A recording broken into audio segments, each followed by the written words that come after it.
In the north of Scotland lies the enormous Loch Ness, a body of water that stretches 1.7 miles wide, 22.5 miles long, and nearly 800 feet deep.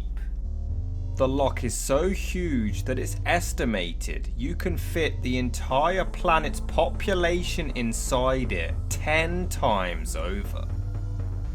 But within this massive body of water lies a mystery nearly 2,000 years old. We are actually right by the edge of Loch Ness. And finally we have, is it Robert? Yeah. Where are you guys from? Northampton. Northampton? Yeah. And so why did you guys come up here today? Nessie. Nessie! Yeah. Okay, so we are actually in front of the legendary Loch Ness. Can't believe we're actually here. It's so big. It's the biggest river loch anything I've ever seen. It's probably the size of the Isle of Wight. Over 1,000 people, as Dr. Paxton has said, have seen Loch Ness monsters, and I think they are honest and also sober. Now, but I can't find them. You think of a monster's going to crawl out of the loch, it's going to come up the bank, it's going to grab people and drag them in. It's never done that. It's not a monster. What is it? Well, firstly, it's whatever animals are in here, they're much more afraid of us than we are of them, which is why it's remained elusive for all this time. What's your leading theory then on what Nessie could be? Well, Nessie is primarily boat wakes. Okay. The displacement... That's going to upset everyone now.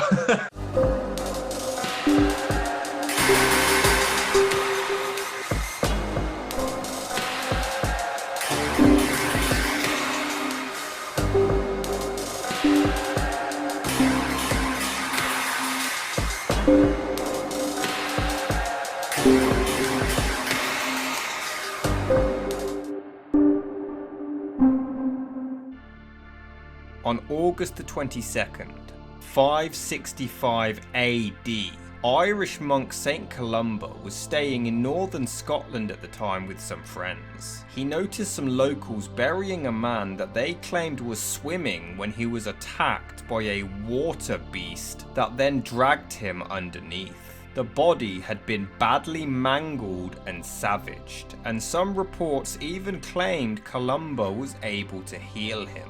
He then sent Lugni Mocumen to swim across the water to help, but he too was then approached by the monster, who opened its mouth and roared in his direction.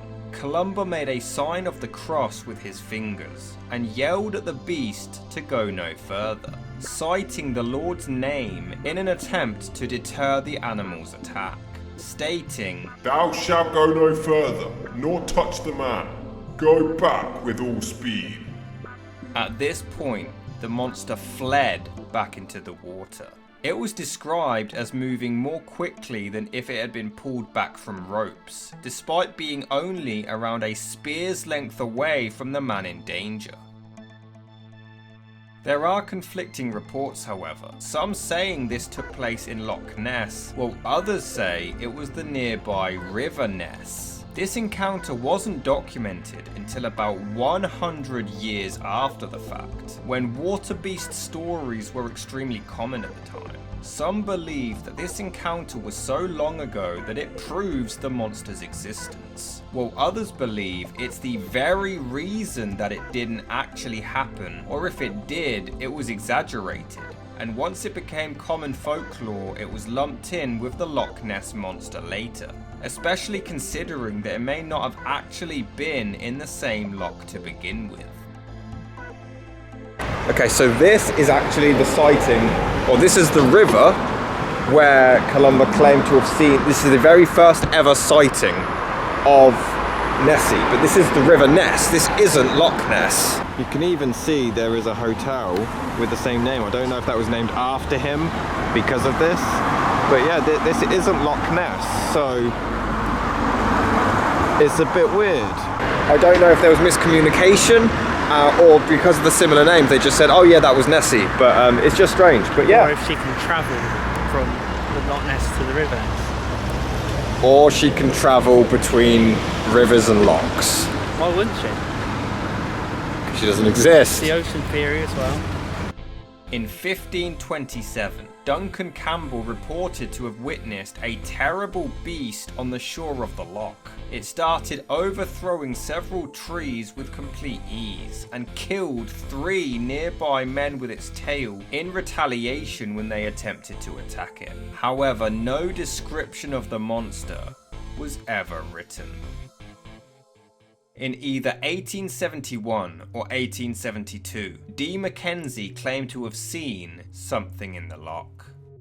I saw it about 1871 or 2, as near as I can remember now. I was on the rock above Ebriachen, taking home bracken in October, when I saw what I took to be a log of wood coming across the loch from Aldayuri side. The water was very calm at the time. I expected it to go down the loch towards the river. When it reached the middle of the loch, however, it suddenly appeared to come to life and seemed to me to look exactly like an upturned boat and went at great speed, wriggling and churning up the water in the direction of Urquhart Castle. It was about 12 o'clock on a grand sunny day, so it was impossible for me to be mistaken. It was an animal of some sort, and I've told this same story to my friends long before the present monster became famous. However, like before, this account wasn't documented until 63 years later, once the Loch Ness Monster story began to become increasingly popular. So most discard this sighting and rule it down to jumping onto the popularity of the beast. In 1885, Roderick Matheson claimed to have encountered the biggest creature he had ever seen in his life, describing it as a massive eel with a neck like a horse with a mane. I think that what happens is that we make our myths rational. One idea is the giant eel. It's suggested that eels might come into Loch Ness and get trapped there and become huge. They come in from the Sargasso Sea. Well, you've got a perfectly good river down there, and I can't see eels being trapped in Loch Ness. If an eel is trapped, it'll get out and walk. In 1888, in the early hours of the morning, Alexander MacDonald claimed to have seen a large, stubby-legged animal emerging from the loch and managing to launch itself within 50 meters of the shore where he was standing. He immediately reported that it looked like a salamander, but his description varied to other sightings, especially the later ones, so this claim was soon dismissed. They can sort of breathe underwater through their skins. So that's really good if you're looking for an elusive creature in Loch Ness, but the trouble is, there are no saltwater amphibians, and they also lay lots of eggs, so there'll be lots of juveniles. Without their mum around them, we might catch them, and we don't. It wasn't until April the 15th, 1933, when the Loch Ness Monster was about to become national news. Audie McKay claimed to have been driving along the A82 with her husband John, spotting an enormous creature with the body of a whale that rolled in the water of the loch. The creature disported itself, rolling and plunging for fully a minute, its body resembling that of a whale, and the water cascading and churning like a simmering cauldron. Soon, however, it disappeared into a boiling mass of foam. Both onlookers confessed that there was something uncanny about the whole thing, for they realised there was no ordinary denizen of the depths because, apart from its enormous size, the beast, in taking the final plunge, sent out waves that were big enough to have been caused by a passing steamer. As she saw the monster, she yelled at her husband, "Stop! The beast!" which makes many doubt this story. She was already aware of previous claims of a monster roaming the loch, suggesting that her sighting could have been manipulated by others. However, it's worth noting that it was actually Audie's husband who reported the sighting while she remained anonymous, despite the fact that her husband denied seeing the creature himself and only claiming to have seen the ripples left behind in the water. It's worth noting that Audie was actually a hotel manager at the time, so it's possible that she exaggerated the encounter to try to encourage tourism in the area. Regardless, it was this sighting that led to a near 100-year-long phenomenon. Whales have been suggested. Whales can be quite active at the surface. There we are. And they have to breathe at the surface. They do give birth in the water, which is helpful, but they have a high metabolism, have to breathe quite often, and they eat a lot as well. And we haven't got a lot of food in Loch Ness. Oh, surely, like at some point you'd see something. But if it's this gigantic, it's like you can see why it's gone on and on. Do you know what I mean? Can you see anything in there, Eric? I thought I saw something, a black shadow. A black shadow? And at the beginning of the 19th century, a similar creature was also seen by hundreds of people off the coast of New England. So he found that sort of multi-humped monster was seen also off the west coast of Scotland. And by the way, that sort of monster is still with us, the sea serpent. There's a problem with sea serpents. And the problem is that they wiggle the wrong way. That is a snake. That is a serpent, and we're looking at it from above. So it wiggles this way, whereas sea serpents wiggle that way. On July the 22nd, 1933, George Spicer and his wife claimed to have seen a most extraordinary form of animal crossing the road in front of their car. It was about 20 feet long, with a large body, a long, wavy, narrow neck that was slightly thicker than an elephant's trunk, and as long as the entire width of the road. But it didn't seem to have any limbs, heading towards the loch and leaving a trail of undergrowth in its path. I have just returned home from a motoring holiday in Scotland, and I am writing to inform you that on Saturday afternoon, 22nd July last, whilst travelling along the east side of Loch Ness between Dawes and Foyers Hotel, about halfway in fact, I saw the nearest approach to a dragon on a prehistoric animal that I have ever seen in my life. It crossed my road about 50 yards ahead and appeared to be carrying a small lamb or animal of some kind. It seemed to have a long neck, which moved up and down in the manner of a scenic railway. It had an animal in its mouth and a body that was fairly big with a high back, but if there were any feet, they must have been of the web kind. And as for a tail, I cannot say as it moved so rapidly, and when we got to the spot, it had probably disappeared into the loch. Length from 6 feet to 8 feet, and very ugly. Whatever it is, and it may be a land and water animal, I think it should be destroyed, as I am not sure whether, had I been quite close to it, I should have cared to have tackled it. It is difficult to give a better description as it moved so swiftly, and the whole thing was so sudden. There is no doubt that it exists. It was on July 2nd, about 4 o'clock in the afternoon. I was motoring with my wife about midday between Dawes and Foyers on the loch side, and my wife exclaimed, "What on earth is that?" I was looking ahead, and as my wife spoke, I observed the most extraordinary form of an animal move across the road. I am willing to take any oath.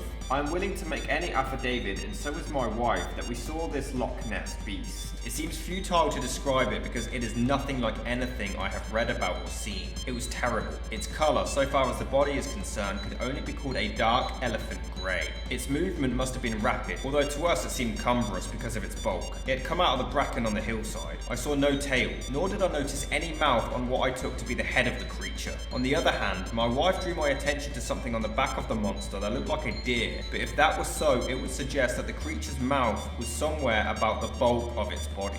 I was travelling at about 20 miles an hour, and in my excitement accelerated, but although the creature could not have been more than 200 yards ahead, it had vanished before we reached the spot. It may seem strange that I heard no splash as the animal took to the water. It must have done so, for when I reached the part of the road it had crossed, I stopped, but there was no sign of it. My wife and I looked at each other in amazement. It had been a loathsome sight. To see the arched neck of the creature, each arch as high as its body, straggle across was something which still haunts us. We continued on our way. We met a roadman. When I told him I had just seen the monster, he was astounded. Not frightened, just incredulous. When we reached Foyers, I again told of what we had seen, only to be laughed at. I also reported the affair to certain scientific bodies, all of whom seemed to have been incredulous, but I believe one expert is sufficiently interested to be still keeping a watch on Loch Ness.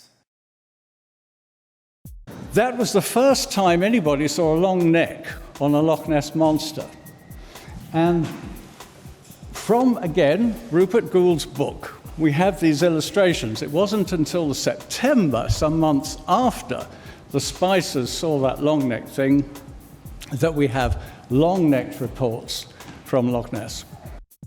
George Spicer's account is often regarded as the first compelling sighting of the monster, considering how detailed it was, the fact that he reported it immediately, and that he nor his wife ever deviated from their claim.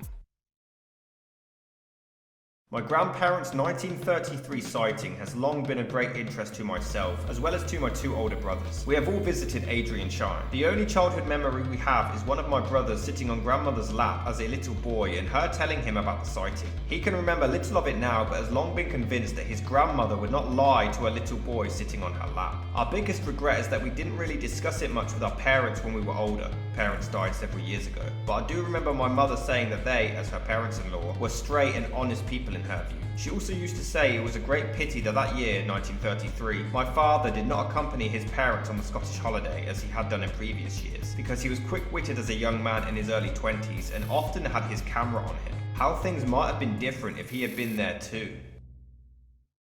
On November the 12th, 1933, Hugh Gray was walking his dog, claiming to have seen the monster. 4 Sundays ago after church, I went for my usual walk near where the river enters the loch. The loch was like a mill pond and the sun shining brightly. An object of considerable dimensions rose out of the water not very far from where I was. I immediately got my camera ready and snapped the object, which was 2 or 3 feet above the surface of the water. I did not see any head, for what I took to be the front parts were under the water, but there was considerable movement from what seemed to be the tail, the part furthest from me. The object only appeared for a few minutes, then sank out of sight. The original photograph was lost, but in 1963 it was recovered in better quality, and it was conclusively determined that the picture was genuine and not tampered with at all.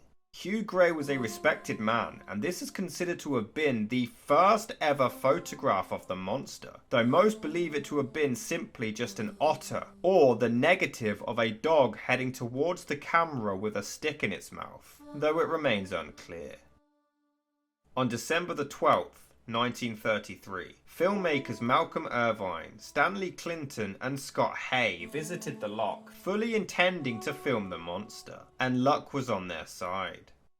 We were so excited and elated when the monster appeared that we had no time to think of the still cameras. What you see on the screen lasts less than a minute, but it seemed hours when we were making it. It definitely is something with 2 humps, that much is clear from the picture. We first saw its head and neck, then 2 humps one behind the other, and then something thrashing around behind from side to side like a tail.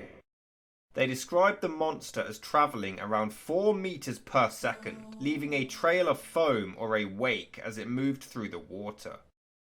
The find is even more remarkable because about 15 years ago, I talked to a very old woman who worked for Irvine and was with him the day the film was taken. Irvine had in fact seen the monster for the first time 3 years previously, but his camera jammed and he only had a few seconds of footage. However, it's unclear where exactly this was shot in the loch, leading some to suggest that the location wasn't even Loch Ness at all. It's worth noting that the popularity for the beast began in 1933, the same year that monster movie King Kong came out. The public were really big on monsters at the time, and it's possible that they wanted to believe in one so badly that it led to their alleged sightings. On January the 5th, 1934, at 1 AM, Arthur Grant, a veterinary student, was on his motorcycle and he claimed to have nearly driven into the monster, describing it as having a small head with a long tapering neck and tail with a bulky body and flippers. But once it spotted him, it crossed the road to re-enter the water. Grant reported it as a blend between a seal and a plesiosaur, which had been presumably extinct for 65 million years. Contemporary with dinosaurs, but it wasn't a dinosaur. But we've got another problem, because recently it's been pointed out that perhaps plesiosaurs can't raise their heads and necks like that. And it's all to do with spinous processes, these lumps on top of the neck vertebrae. You see, it could bend its neck down, but if it tried to come up, these would lock together. So that's disappointing, isn't it? He attempted to follow it to the loch, but he saw nothing more. However, zoologists considered it to have been another case of an otter. His description of the sheer size was ruled down to it being dark and him not getting a good enough look at it. In early 1934, as Robert Wilson was enjoying the scenery of the loch, he saw the monster and quickly reached for his camera and took 4 pictures. Only 2 were of good quality. The first one shows a small head and back, while the second is the creature supposedly in a diving position. This was widely regarded as being the most compelling evidence of the Loch Ness Monster's existence for nearly 60 years. The story was published in the Daily Mail on April the 21st, 1934, but Robert Wilson refused to let them put his name on it, which led some to believe it was genuine, as he clearly didn't want the publicity. On the other hand, some called it fake, either because of it being another case of an otter or another animal, or some other form of hoax. And finally, in 1990, after 56 years, it was finally confirmed to have been a fake by the pranksters themselves. Film director Marmaduke Wetherall had previously reported to the Daily Mail that he had found footprints of the monster, but this was proven to have been a hoax and he was exposed. Because of this, he wanted revenge and used his connections to buy a toy submarine and attached wood putty to construct the monster's head and neck. He then used a string to give the illusion of the monster to take the photographs and convinced his friend Robert Wilson to submit it to the press as a prank. The most compelling evidence of the monster for 6 decades was a complete fraud. However, despite this, interestingly, Robert Wilson himself maintained that the photograph was real, all the way until his death in 2001. Because of the increasing popularity of the monster, Edward Mountain arranged a search for the beast that began on July the 13th, 1934. 20 men showed up with binoculars and cameras, all prepared to film the loch for 5 weeks straight, beginning at 9 AM until 6 PM every single day. This was the first ever expedition to try to find the creature. 21 photographs were taken during this time, but none were deemed conclusive. James Fraser did remain there after the expedition had ended, and actually did end up catching something on film on September the 15th. The footage is now lost, but zoologists who saw it believed that it was a seal. Fraser claimed that it was about 2 to 2.5 meters long, and some photographs show a possible shadow of something extremely large beneath the surface, but this sighting has been largely dismissed. In 1935, retired Dr. McRae visited the loch to try to capture the monster on film, and he claimed to have seen it floating, or possibly even asleep just above the surface. He managed to film the beast for around 5 minutes straight. It shows all the trademark features of the creature, around 9 meters long with a long neck, pointed head, narrow eyes, small horns, and 3 humps. Author F.W. Holliday described this footage as the most sensational wildlife film of all time. The footage was lost for years, but finally rediscovered by local Alistair Dallas, who passed on the footage to Nessie researcher Ted Holliday decades later after McRae had passed away. Mr. Dallas tells me that this film runs for several minutes, 3 humps together with the neck and head and clearly visible. The neck is held low over the water and seems to be writhing to and fro. During the sequence, a bird flies down and lands on a stone in the foreground, which helps to give scale to the picture. The orm's head appears to be bluntly conical in profile, rather like half a rubber ball, to quote Mr. Dallas. On the crest of the head are 2 horn-like sense organs. Starting between these and running down the neck is a bristly mane. Mr. Dallas said that this mane reminded him of baleen. It is stiff yet flexible, and the texture seemed to him fibrous rather than hairy. Slit-like eyes can be made out on the head, but they are not very distinct. Occasionally the animal rolls in the water and one of the forward flippers makes an appearance. It is thick and fleshy in section and seems to be capable of independent movement. The skin looks tough and leathery. Another interesting feature is the fact that the head seems to be in a state of continuous flux or movement, apparently due to the play of muscles under the skin.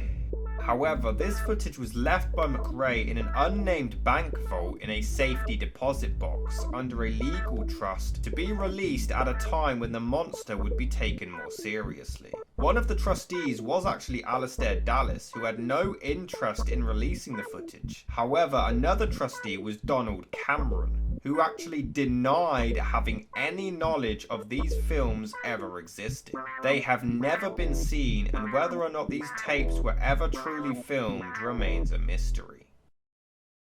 Going over all the research, you're more open to the idea now. Yeah, because we found out about some sightings that were locked away in the vault, apparently. And they were apparently footage that's locked away to this day. And my comment on it is, if it was locked away, why? On September the 22nd, 1936, Malcolm Irvine struck gold once again, capturing Nessie for a second time. He saw something approaching with a long neck, head, and humped body. It was around 30 feet long with dark skin, almost completely black.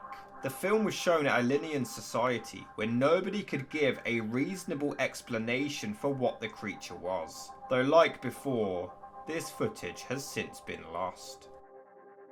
On May the 29th, 1938, G.E. Taylor for a solid 3 minutes straight managed to film something in the loch. Its body was large and rounded with a tapering to the neck which dipped under the water, becoming visible about 18 inches away, rising in an arch to about 6 inches above the water before dipping again. Where the arch re-entered the water, it had every appearance one would associate with a head. The body showed about 1 foot above the water. Its colour was very dark. Taylor drove away from the loch and returned 45 minutes later with a friend. And the monster was still there, and even closer than it had been earlier. He gave the footage to science writer Maurice Burton, the only known person to have actually seen the tape, who didn't show it to other researchers, though a single frame was published in his book, but most believe it was a floating object, and not an animal.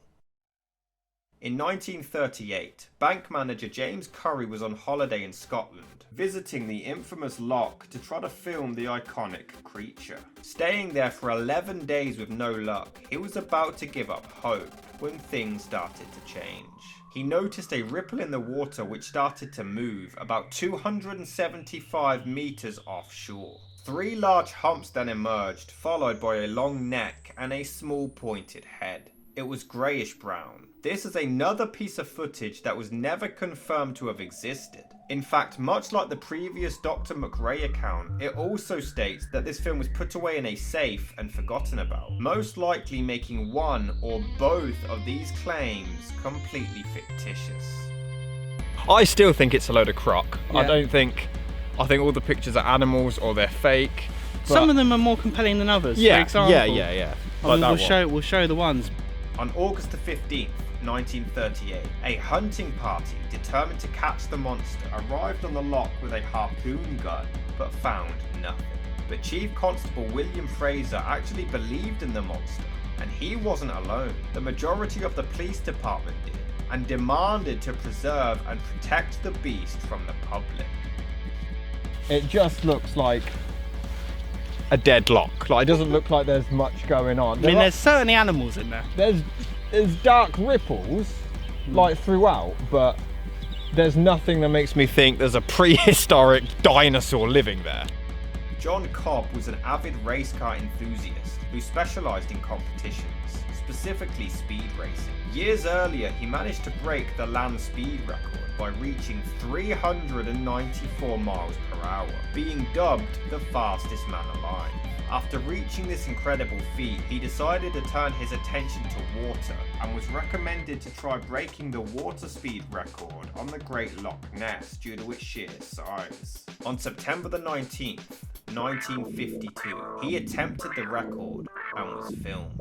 To create an average speed, Cobb would need to drive one length, turn around, and then drive the boat back the way he came. But something went horribly wrong. During his trip, he managed to reach 200 miles per hour before the boat flipped upside down and he was killed instantly. Because he didn't return to the starting point, the record didn't count. Most believed he crashed into his own wake from his earlier stretch, but this was disputed, however, as some claim he actually crashed on his first stretch and not on his return, while others claim there's no wake in the water for him to hit and it all seems calm. Others believe it was simply the sheer speed of the boat that caused him to nosedive and flip, but believers still maintain that Nessie was responsible.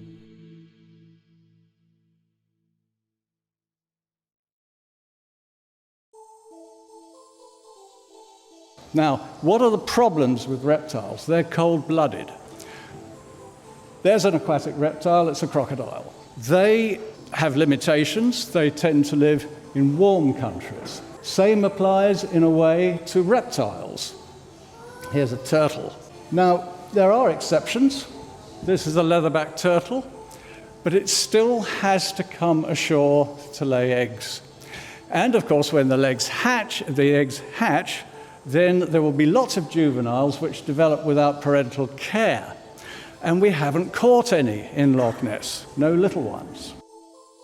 In December 1954, fishing boat Rival III was on the loch. The boat's crew were taking some sonar readings, and they discovered a strange specimen. They recorded a large object that kept up with their pace at a depth of 479 feet until they lost its contact when it dove down around 2,600 feet deep. This always remained inconclusive, the cause of the reading never determined and never replicated, most believing it may have actually been the first ever sonar contact with the Loch Ness Monster. On July the 19th, 1955, Peter McNabb was at Urquhart Castle nearby when he photographed two long black humps in the loch. I was returning from a holiday in the north with my son and pulled the car up on the road just above Urquhart Castle. It was a calm, warm, hazy afternoon. I was all ready to take a shot of Urquhart Castle when my attention was held by a movement in the calm water over to the left. Naturally, I thought of the monster and hurriedly changed over the standard lens of my Exacta camera to a 6-inch telephoto. As I was doing so, a quick glance showed that some black or dark, enormous water creature was cruising on the surface. Without a tripod and in a great hurry, I took the shot. I also took a very quick shot with another camera, a fixed focus Kodak, before the creature submerged. My son was busy under the bonnet of the car at the time, and when he looked in response to my shouts, there were just ripples on the water. Several cars and a bus stopped, but they could see nothing, and listened to my description with patent disbelief. McNabb showed the photos to friends, but they all laughed at him, so he kept them private for years, not releasing them until 3 years after the sighting. Most believe it was merely caused by a wave, but others called it a hoax as it appeared in a book but looked different to the original photograph, as if it had been altered. But McNabb maintained that it was real. So, what about mammals? Quite a variety of them. They can have long necks, but these northern elephant seals illustrate some of the problems. You can't have a long neck unless you're sitting on the land, because I don't know whether you've noticed, but if you're swimming in a swimming pool and wave to somebody, you sink, don't you? Because of the weight. And that's one of the problems, of course, with the idea of plesiosaurs having long necks that would come up. And, of course, seals have to come ashore to breed and fight, and also to molt. And there we are. On April the 21st, 1960, Tim Dinsdale visited the loch to try to find the monster. Close to giving up and going home, he was driving along when he suddenly noticed something in the water. He quickly pulled out his binoculars to spot something long and oval with bizarre colourings. It began to move, so he quickly decided to film it. It was a hump in the water, Dinsdale describing it as reddish with a blotch on its side. It started to zigzag through the water and travelled almost parallel to the shore. His camera began to die, so he tried to drive further down to get a closer look, but the creature had by that point disappeared. Most believe, however, after enhancing the photograph, that it was just a man in a boat. Furthermore, an experiment was done using a boat to travel the same side parallel to the shore, and it seemed to recreate the exact same movements. Once technology became more advanced, the photo was reanalyzed, and experts did believe that you could see the rear body of a creature underneath the water. The photo managed to turn some of the skeptics into believers. It's a manatee, exactly. And they've been suggested too. They breathe very surreptitiously, very secretly, if you like. But they're vegetarians. And the side walls of Loch Ness are so steep and the water is so dark that the band of rooted vegetation is very narrow indeed. In 1962, the Loch Ness Phenomena Investigation Bureau, a UK-based society, formed specifically to identify and study the monster. The organisation set up campsites for volunteers to stay and watch the loch from several different vantage points with cameras and telescopic lenses. The society disbanded in 1972, and no more evidence ever came of it. On May the 21st, 1964, Peter Hodge was camping with his wife Pauline when they noticed a long, pole-like object in the loch. He slammed the door of his car shut, which is supposedly when the creature became startled and swam away. On June the 13th, 1967, Dick Rayner would follow. The loch was calm, and yet a clear wash or wake could be seen after a tour boat had passed by. The visitors on board wouldn't have noticed due to their vision being restricted from that particular area of the water. Most experts believe this was credible evidence that a large creature was living in the water, possibly travelling around 2.2 meters per second after the boat. My colleague Dick Rayner has suggested that the catfish, which is a horrible fish as you see, it's a mouth with a tail and it's very predatory. He's suggesting that they wouldn't breed in Loch Ness because they won't breed anyway until the water temperature reaches 20 degrees, which doesn't happen very often in Loch Ness, and that they'd been put in by man. They'd been introduced. So that is one way that a fish, supposedly one capable of living for 100 years, might have been popped into the loch and caused some of the sightings. D. Gordon Tucker set out to perform a sonar study of the loch with equipment that could reach 2,600 feet deep. It was fixed underneath the surface by Urquhart Bay, facing the opposite direction. No moving object could pass by without the device picking up on it. This was done for weeks in August 1967, the equipment picking up a few targets. One was most likely a shoal of fish, but the others were far bigger and far too fast. But the cause was never determined. In 1972, as the searches continued, scientist Robert H. Rines wanted to perform sonar examination while taking precautions to avoid picking up floating wood or other objects. A camera was submerged under the water to record images. If the device picked up any unusual movements, it would light up and Rines would take pictures. On August the 8th, it picked up an object around 20 to 30 feet long. The pictures have also caused debate over the years, some calling it air bubbles, a rock, the fins of a fish, or simply the bottom of the loch. Another incident took place, the device recording two large objects around 30 feet long. Some believe these to be two plesiosaur-like animals. Others called it a log, but some believe it to have been Nessie's flipper. Rines even attempted to use smells and sounds of other animals to try to lure the creature out. There were sex glands of eels, sea cows, sea lions. There were substances known to attract fish, and there were tapes of various sea animal sounds to be fed into underwater speakers. This led to no results, but it didn't stop Rines, who even used real trained dolphins equipped with cameras to try to capture the beast. The obvious problems of using the dolphins in fresh water and at relatively low temperatures have received very careful attention, with unanimous agreement by our Navy and other institutions and other experimenters in this area that there is absolutely no danger or discomfort or strain on the dolphins in operating as we propose at Loch Ness. Although no compelling footage was recorded, one of the dolphins did mysteriously die during the mission. He was constructing a saltwater pool he planned to float in the loch that would allow the dolphin's skin to recover from the freshwater exposure, when one of them died on a stopover at the Hull Aquarium. Rhines believed the dolphin, who had never before been separated from his handler, had died of a broken heart. He was so upset that he shipped the other dolphin back to Florida and called off the scheme. On July the 18th, 1975, Alan Wilkins managed to film something in the water whilst on holiday with his family. It was a dark object, very large, and continuously sank underneath the surface. It did this a few times before vanishing altogether.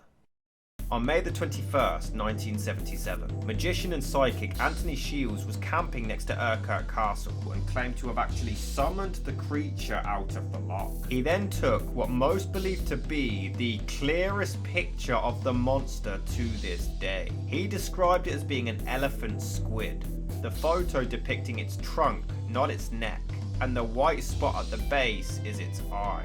However, others called this entire thing a hoax, referring to the photograph as the Loch Ness Muppet for how fake it looks, especially considering there are no ripples around the creature whatsoever. They refuse to believe that a photo this clear could actually be legitimate, especially when Shields himself had admitted that he didn't believe in water monsters. On August the 22nd, 1977, Peter and Gwen Smith were standing opposite the castle, filming something that resembled the neck of a creature emerging from the surface. They described it as being strangely thick, around 30 centimeters wide, with a rectangular head, but with no discernible features. It was leathery brown, about the height of a man, and it proceeded to dive under the surface before re-emerging and repeating this act around 3 times. It then vanished for good. Not only was this sighting accounted for by Peter and Gwen Smith, but it was confirmed by Christopher Idle and John Coulton, both fishing on a boat nearby and characterising the creature as having a tapered neck which jointed to its head. They all insisted that it wasn't an inanimate object and that it was unlike any animal they had ever seen before. In 1987, 24 boats suited up with echo-sounding equipment were set up across the loch to send out simultaneous acoustic waves. They made contact with an unidentified object of unusual size and strength, and it was about 590 feet deep. Have you seen Nessie yourself, or is it just in images like this? Have you ever actually had a sighting? It's a near sighting I had. It was something going against the waves like a torpedo going through the water, just a spray of water off of this object. So that was in the first year of me being here full time 29 years ago, and I thought, well, this job's going to be really easy. If I see it once in the first year, I'm going to see it in the second and third year. I'm still waiting for the second sighting. In 2003, another search took place using satellite tracking and 600 sonar beams, but absolutely nothing was found. Skeptics believe this is finally evidence that the Loch Ness Monster does not exist, but it certainly didn't dent the faith of the believers. On May the 26th, 2007, Gordon Holmes filmed something in the water that moved at a fast pace, which he described as a big jet black thing. Adrian Shine claimed that this footage of the monster was the best he had ever seen, though others maintain that it's an otter, seal, or a water bird. It is worth noting that air turbulence does create a lot of dark streaks on the loch's surface, creating the illusion of a possible shadow of something beneath the water. So there's dark ripples in the water there, but it's like throughout all of it. And I don't know how you could determine from the ripples, like even if there was some massive ripples. My favourite is actually the sturgeon, not known to breed in Britain, but they have run up rivers 50 miles or more. And there is a report from 1932 by Miss Mackay of a crocodile-like creature coming up the River Ness, and I do wonder about that. Rines took part in his final search in 2008 but found nothing. He believed that it may have finally become extinct, as eyewitness accounts were fading away over the years. He also suggested that global warming could have caused the temperatures to rise so much that the beast simply couldn't adapt. After decades of trying to prove its existence, Rines finally gave up and believed that it was dead. On August the 24th, 2011, Captain Marcus Atkinson managed to photograph a sonar image of an unidentified object just less than 5 feet wide following his boat, about 75 feet deep, which would rule out the theory of it being a fish or seal, though some scientists believe it's a bloom of algae or zooplankton. I was dropping customers at Urquhart Castle and then got my boat out of the way of the other tour companies. I moved out into the water and looked at the sonar and saw this image had appeared. The device takes a reading of the depth and what is below the boat every quarter of a second and gradually builds up a picture, so it's covered a time of about 5 minutes. The object got bigger and bigger and I thought, bloody hell, and took a picture with my mobile phone. There is nothing that big in the loch. I was in shock as it looked like a big serpent. It's amazing. You can't fake a sonar image. I have never seen anything return like this on a fish finder. It is a bizarre shape to me. I've shown it to other experienced skippers and none of us know what it was. I've seen a lot of pictures in 21 years of being here, but this is the most clearest image yet. Undoubtedly, there is something in the loch. George Edwards spent 26 years trying to find evidence of the monster, spending around 60 hours a week on his boat on the loch, even taking tourists on it. And on November the 2nd, 2011, he believed that he finally took a photograph of the creature.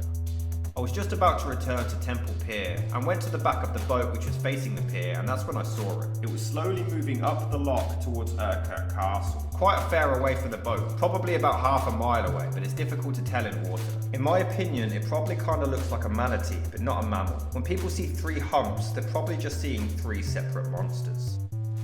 However, Edwards also claimed to have found a deeper bottom of the loch, which nobody else has documented. And his account of where the photo was taken, where the monster was, and the weather conditions that day all changed several times. He maintained his story for 2 years before finally admitting that he faked the entire thing using fiberglass. But he didn't see any issue with tricking the world.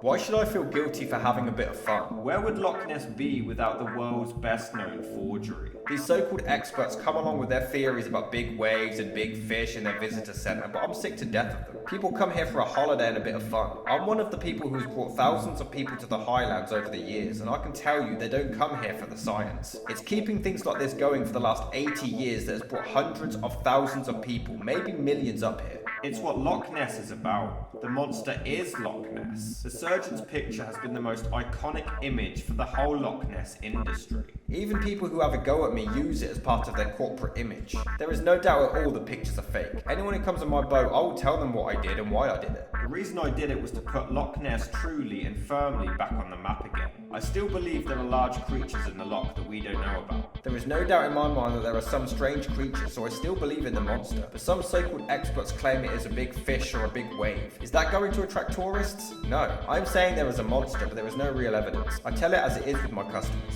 But people want to hear the fantasy, not rubbish about a big fish or a wave. The fantasy means it might still be real. I tell people on my boat the picture was a fake. I've been called a liar and a fake by some, and I'm happy to join the rogues gallery. But how would Loch Ness be without these fake pictures? I freely admit I faked it for a bit of fun. It creates interest in business. On August the 27th, 2013, David Elder was taking a picture of a swan near the loch when he noticed something strange and quickly switched his camera to video mode. He noticed a wave, a solid black object just emerging underneath the surface. I'm convinced this was caused by a solid black object under the water. The water was very still at the time, and there were no ripples coming off the wave and no other activity on the water. Water was definitely going over something solid and making the wave. It looks like the sort of wave perhaps created by a windsurfing board, but there was nobody on the loch at the time. No boats, nothing. The disturbance in the water began moving up the loch sideways. It is something I just can't explain. Though most skeptics conclude that this was just caused by a wind gust. That looks around the area of where the 2013 sighting was, the video. I don't know if it was. Now, I'm not saying it's Nessie, but we're recording here. We spotted, see that? I think it's just the lighting of the wave, but it gave the impression of splashing, and it was just further down as well. It's splashing more, isn't it? Are they ducks? Oh yeah, there's ducks there. But yeah, those are ripples, but it looked like it was splashing. It's hard to know what anything is. But I mean, this is literally the end of the loch, so this would be, I assume, a lot more shallow than the rest. So. On April the 19th, 2014, strangely, Apple Maps managed to provide a satellite image which some believe to have been the Loch Ness Monster, just below the surface. Others believe it could be a boat, severe ripples, or floating wood. Most dismissed it, but the image was heavily studied for 6 months to try to determine what it was. We've been looking at it for a long time to work out exactly what it is. It looks like a boat wake, but the boat is missing. You can see some boats moored at the shore, but there isn't one here. We've shown it to boat experts and they don't know what it is. Whatever this is, it is under the water and heading south. So unless there have been secret submarine trials going on in the loch, the size of the object would make it likely to be Nessie. The image of the boat and wake is very faint because it's a composite image of 2 satellite photos. One of the very low contrast, likely taken on a hazy day, and the other higher contrast. You can see the difference clearly on the west bank. In November 2014, Greek photographer Jonathan Bright managed to capture an image that he dismissed originally as rapid waves, but upon further inspection may actually feature the head of a monster. On April the 13th, 2016, another scan was administered, and it seemed like they finally found the Loch Ness Monster. Unfortunately, it turned out to be nothing more than a prop used for a movie about the animal decades earlier. In April 2018, a DNA survey took place on the lake to try to find unidentified species. No DNA of any large fish, such as sharks, sturgeons or catfish, were found. No signs of any otters or seals, but a lot of eels, and there was one unidentified species of eel, which remains a mystery. In February 2020, a huge, rotten carcass was discovered on the beach of Aberdeen in Scotland. Some did decide that it could be the evidence of the Loch Ness Monster finally being found dead. Despite Aberdeen being 120 miles away from Loch Ness. However, Nick Davidson of the Scottish Marine Animal Stranding Scheme confirmed that it was actually the remains of a minke whale that had been dead for months but wasn't discovered sooner due to the bad weather. In September that year, Steve Chalice was on holiday in the area when they visited Urquhart Castle. He started to take pictures of fish in the loch before this much larger one came to the surface, before disappearing. It was around 8 feet long.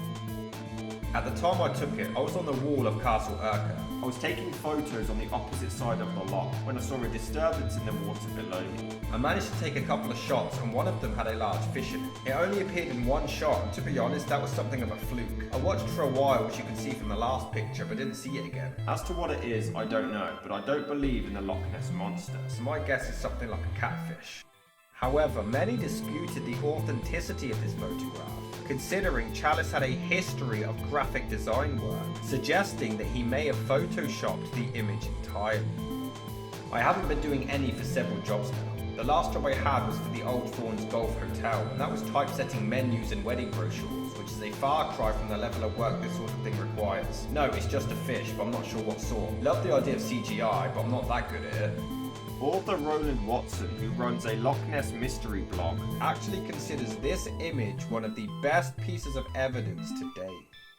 Up until now this year, we only had distant webcam blobs due to the lockdown at Loch Ness. If this is a genuine picture of a creature in Loch Ness, it would easily rank in the top 3 of all time. At this point, I am in an ongoing conversation with Steve as to the objections and concerns I have about this being a Photoshop picture, so we will see where that takes us. There are discrepancies which need to be answered first and which currently render this photograph unusable as evidence for a large creature in Loch Ness. That same year, on September the 30th, at 4:30 PM, Ronald Mackenzie, who organises the tours on the loch, collected a compelling sonar image that displayed a huge white shape, around 33 foot long and 500 feet below the surface. It was a bit of a dreek day and we only had 12 passengers. We were at a halfway point of Invermorriston where we turn around. The water is 189 metres deep there. Passengers were quite excited because we had just spotted a sea eagle. But then I saw on the sonar something more eye-catching. It was right bang smack in the middle of the loch, at about 170 metres down because the boat was doing 10.7 knots. It was unable to detect if it was moving or stationary, but it was big, at least 10 metres. All the dots nearer the surface are shoals of Arctic char, and deeper down there are ferox trout, so it gives you a good idea of the size of this large crescent shape. The contact lasted 10 seconds while we passed over. I've been on the loch since I was 16 years old and I have never seen anything like it. We have had contacts in the past but nothing like this. We have real state-of-the-art sonar on the new boat. It doesn't lie. It can't lie. It captures what's there. I've always got my eyes glued to the screen, but I have never seen anything like this. One of the guides on board told the passengers we had had a strong contact. They had been watching the sea eagle, unaware of what was below. I believe there's something in the loch that nobody knows what it is, and we should leave it alone. I've always thought there was something there, be it a big eel or a sturgeon or a big fish of some sort, or even Nessie. It's blown me away. I've been looking at it all night and all morning, and it's something big. I just wonder if it's due to lockdown. There's been nothing moving on the surface of that loch, and I wonder if that has encouraged it to move about. I just don't know. I can't explain it. I was reluctant to even make it public. I sent the first images to the sonar manufacturer, who has told me the contact was 15 to 20 feet long and a single creature. It's too big to be a salmon and at that depth. There is no way it's a very large salmon. It could be something that has come into the loch. I have spent more time on Loch Ness than anybody I know, and I can't explain why suddenly we are getting these sonar contacts all of a sudden. It's just incredible. I honestly think it's a big fish of some sort, known or unknown to the loch. I have been over that area for decades, tens of thousands of times. Now we have 2 similar contacts and in the middle of the loch. The latest looks the same. I have no idea what it is. It's just spectacular. It's just, is there a monster in Loch Ness? Bam! There's one right there. So people are saying that there will always be cynics who say it's a shoal of fish or something along those lines. A sonar contact with a shoal of fish would be much more fuzzy around it. It'd be a similar shape, but it wouldn't be that distinct crescent, croissant-looking like shape there. It'd be a lot more blurred. It's not a shoal of fish. Sonar expert Craig Wallace found this evidence incredibly compelling. There is no question there is a real, clear and distinct contact. It is a 100% real target. It is 100% genuine. I do believe large sturgeon do enter Loch Ness, so it may be a sturgeon or a small shoal of fish. See the red line? That's everything above that red line you should be looking at. Everything below it, forget it. Okay, and so the thing that's circled there that looks like the little blue croissant, as you called it, that's what we believe is Nessie? Absolutely, yeah. So what's Nessie doing? Is Nessie asleep? Absolutely not. The boat has just passed over the top. That's 650 feet of water that it's in there. And it's down near the bottom. It's about 50 feet off the bottom. So the cruise boat that he's on is going along. That's the red line right at the very top of the screen there.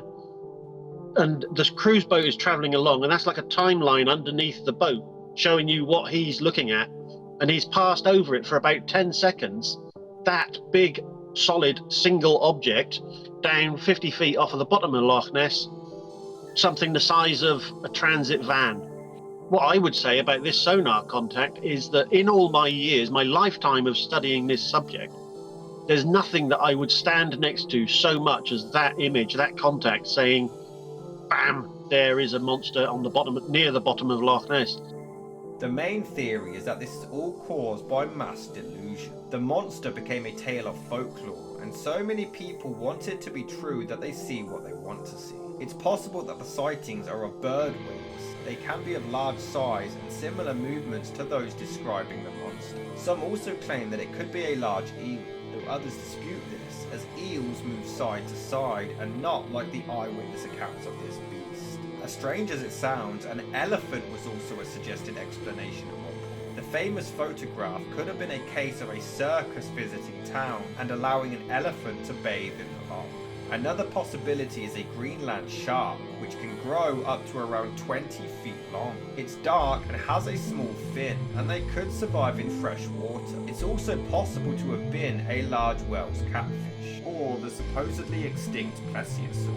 However, the latter wasn't able to lift its head up out of the water, as many witnesses claim. Furthermore, the loch is only 10,000 years old, and was previously frozen over for a further 20,000 years before that. It was a fault line long before that, but the mountains have been worn many times by ice. They don't yield many nutrients to the water. Anything that's in here now has to have come in after the last 10,000 years, which is when the last ice melted. This was one big glacier once, one big ice cube. And so the fish we have in here, the creatures we have in here, are from the sea. And there have never been any saltwater amphibians that we know about. A plesiosaur would also need to come up for air on a frequent basis, leading to a lot more sightings. Though Robert Rines claimed that a plesiosaur could have evolved, using its horns as breathing tubes or nostrils and allowing it to breathe under the water, but most dismiss this theory. The jury's still out. There's a number of possibilities. It's not a long neck. It's not one of these long necked dinosaurs that is the classic hope of, well, me when I was 7 and many other people believed there was dinosaurs swimming about in Loch Ness. There's not. We would see those, I think. There will be a Loch Ness Monster as long as you want there to be one.